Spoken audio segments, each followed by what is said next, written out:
Hello बच्चों। हम पिछले वीडियो में देखे हैं कि जब पुराना साझेदार अपना पुराना अनुपात पहले जैसा रखना चाहता है तो नया अनुपात कैसे ज्ञात किया जाता है। अभी हम देखेंगे जब नए साझेदार का हिस्सा दिया हो और यह भी दिया हो कि वह अपना हिस्सा किस साझेदार से और किस अनुपात में प्राप्त करेगा। तो क्वेश्चन नंबर 6 देखते हैं कैसे बनेगा। एक्स और वाई साझेदार हैं, लाभ का विभाजन 5:3 है।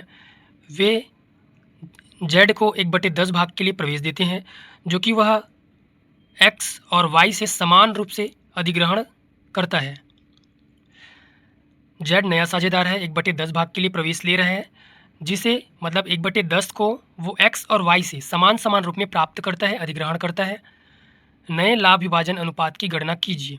देखते हैं कैसे निकलेगा इसका नया लाभ विभाजन अनुपात।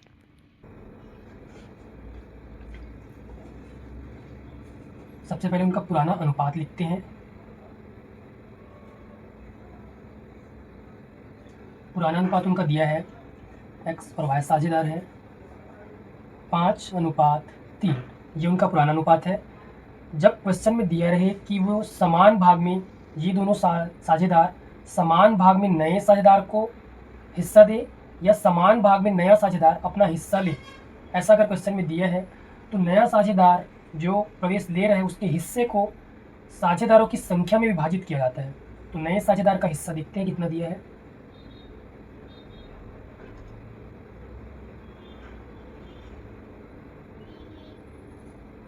नए साझेदार का हिस्सा ये आ रहा है 1/10 भाग के लिए। अब 1/10 भाग को एक्स से आधा लेता है, वाई से आधा, मतलब इसका आधा आधा दोनों से प्राप्त कर रहे हैं समान समान। तो समान भाग कैसे निकालते हैं।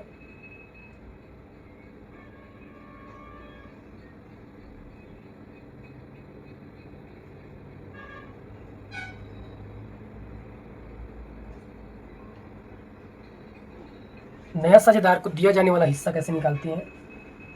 उसका हिस्सा है 1/10 जो नया साझेदार आया। नए साझेदार के हिस्से को साझेदारों की संख्या से भाग दिया जाता है, विभाजित किया जाता है। जितने भी साझेदार हैं उससे भाग किया जाता है। ये एक्स और वाई, अभी 2 साझेदार हैं तो इसको 2 से भाग करेंगे। 3 होते तो 3 से करते हैं भाग। यहाँ पे 2 साझेदार हैं तो 2 से भाग करेंगे। अब ये एक भिन्न है तो 1/10 है। सेकेंड वाला ये इसको भिन्न बनाएंगे तो ये बन जाएगा 2/1। ये जब तक इसको मल्टीप्लाई में कन्वर्ट नहीं करेंगे तब तक ये सॉल्व नहीं हो पाता। तो इसको मल्टीप्लाई में पहले करेंगे कन्वर्ट। 1/10 ये ऊपर का, इसको हम बदलेंगे गुणा में। गुणा में जब बदलते हैं तो हर अंश बन जाता है और अंश हर बन जाता है। तो ये हो जाएगा 1/2। पहले था ये 2/1, अभी हो जाएगा 1/2।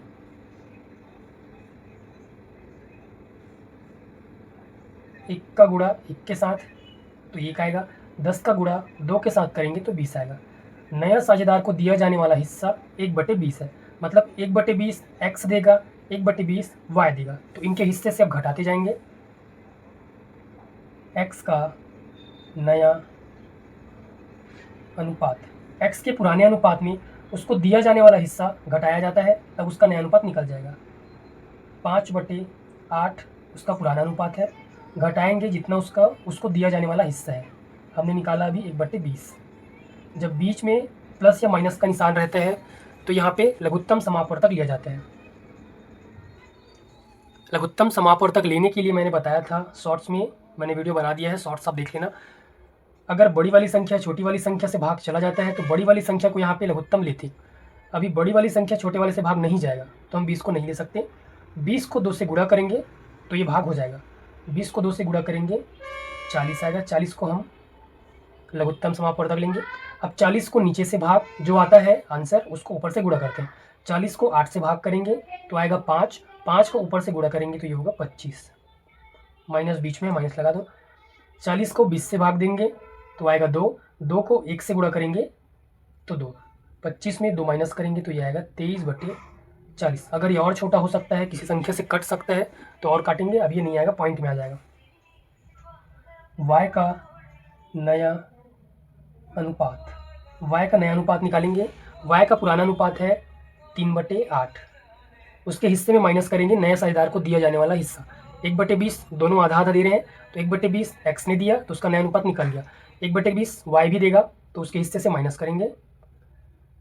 फिर से लघुत्तम 40 को लेंगे 2 से गुणा करके, 40 को 8 से भाग करेंगे तो 5 आएगा, 5 को 3 से गुणा करेंगे तो ये आएगा 15, 40 को 20 से भाग करेंगे तो 2 आता है, 2 को 1 से गुणा करेंगे तो ये 2 आएगा, 13/40। उसके बाद जेड का नया अनुपात, जेड का नया अनुपात निकालेंगे। जेड का जो हिस्सा होता है वो जितना हिस्सा के लिए आता है वही उसका नया अनुपात होता है। जेड 1/10 हिस्सा के लिए आया तो 1/10 उसका नया अनुपात होगा। अब सबके नीचे हमको सेम सेम हर लाना होता है। एक्स के नए अनुपात में हर है 40, वाई के नए अनुपात में हर 40 है और जेड के नए अनुपात में हर 10 है। तो इसको हम गुणा करेंगे। कोई ऐसी संख्या जिससे गुणा करने पर नीचे 40 है, मतलब हर में 40 है, 4 से गुणा करेंगे तो आ जाएगा। और जिस संख्या से नीचे गुणा करते हैं उसी संख्या से ऊपर गुणा किया जाता है।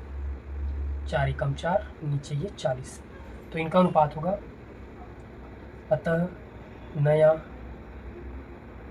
अनुपात,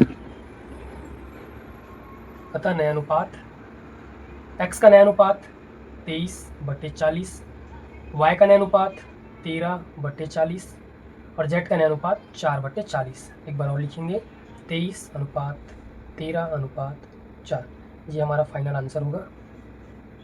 जब समान रूप से यदि ग्रहण करता है या समान रूप से पुराने साझेदार अपना हिस्सा देते हैं तो क्वेश्चन ऐसे बनता है, नया साझेदार को दिया जाने वाला हिस्सा निकालना पड़ता है। ये वो जितना हिस्सा के लिए आता है उस हिस्से को साझेदारों की संख्या से भाग किया जाता है, भाग करके हम उसको दिया जाने वाला हिस्सा निकालेंगे।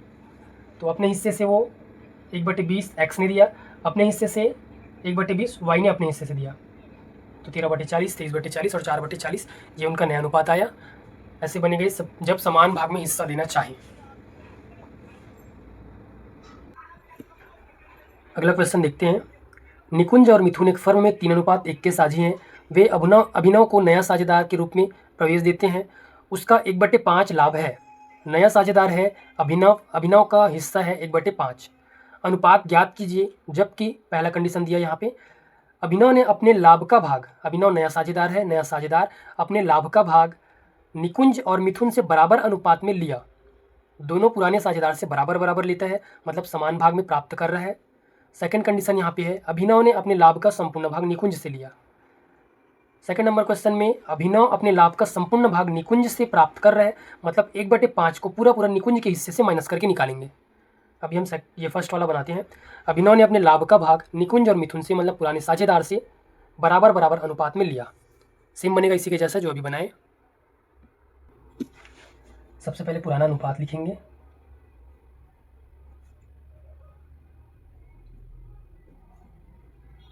पुराना अनुपात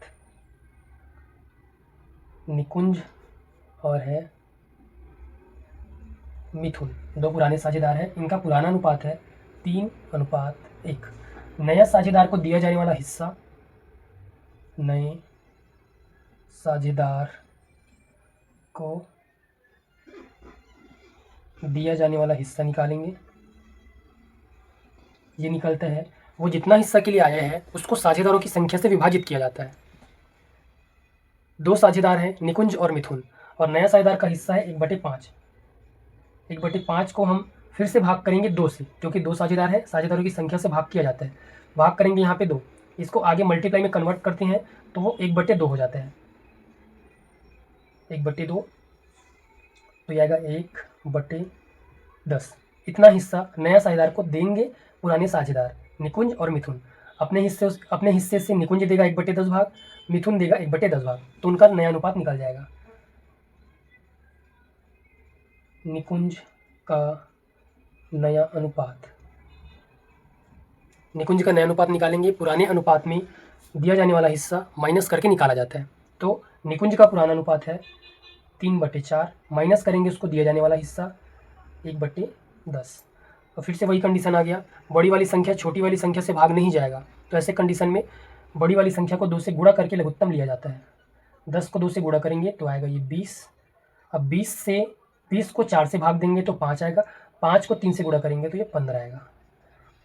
20 को 10 से भाग करेंगे 2 आएगा। 2 को 1 से गुणा करेंगे तो 2 आएगा। ये आएगा 13/20। हमने निकाल लिया निकुंज का नया अनुपात। निकुंज के बाद मिथुन का नया अनुपात, मिथुन के पुराने अनुपात में नए साझेदार को दिया जाने वाला हिस्सा माइनस करेंगे। पुराना अनुपात है 1/4, माइनस करेंगे 1/10। फिर से लघुत्तम लेंगे 20 को, 20 को 4 से भाग करते हैं तो आता है 5, 5 बार में जाता है। 5 को 1 से गुणा करेंगे तो 5 ही आएगा। 20 को 10 से भाग करेंगे तो 2 आएगा। 2 को 1 से गुणा करेंगे तो 2 ही आता है। 5 - 2 = 3/20। ये निकुंज का नया अनुपात निकल गया। उसके बाद नया साझेदार अभिनव है। अभिनव का नया अनुपात, अभिनव का नया अनुपात निकालेंगे। अभिनव का नया अनुपात जो वो जितना हिस्सा के लिए अभिनव आया है वही उसका नया अनुपात होता है। यह आया है 1/5 भाग के लिए, तो 1/5 इसका नया अनुपात होगा। सबका हर समान करने के लिए यहाँ पे एक संख्या से गुणा करेंगे। 5 से कोई ऐसी संख्या का गुणा करेंगे जिसका आंसर 20 आए। तो हम 4 का गुणा करेंगे तो आएगा 20। जिस संख्या से नीचे गुणा करते हैं उसी संख्या से ऊपर भी गुणा किया जाता है। तो ये 4/20 आएगा। 4 एकम 4, 4 पंचे 20। एक बार और लिखेंगे। अतः नया अनुपात, निकुंज का नया अनुपात 13/20, मिथुन का नया अनुपात 3/20 और अभिनव का नया अनुपात 4/20। 13:3:4, ये हमारा फाइनल आंसर होगा। तो इस तरीके से बनेगा जब नया साझेदार पुराने साझेदार से अपना हिस्सा समान समान प्राप्त करता है। तो समान समान जब प्राप्त करता है तो नए साझेदार के हिस्से को साझेदारों की संख्या से विभाजित किया जाता है। विभाजित मतलब भाग किया जाता है। भाग करके उसको दिया जाने वाला हिस्सा ज्ञात किया जाता है और जो हिस्सा निकलेगा उसको पुराने साझेदार के पुराने अनुपात में माइनस करके नया अनुपात निकाला जाता है। तो वीडियोस अच्छी लगी, आपको समझ में आए, नॉलेजेबल लगे तो वीडियोस को लाइक करना, चैनल को सब्सक्राइब कर देना। कमेंट में पूछिए आपको कौन सा क्वेश्चन चाहिए, कौन सा आपसे नहीं बन रहा है, हम कोशिश करेंगे उसको बनाने की। Thank you.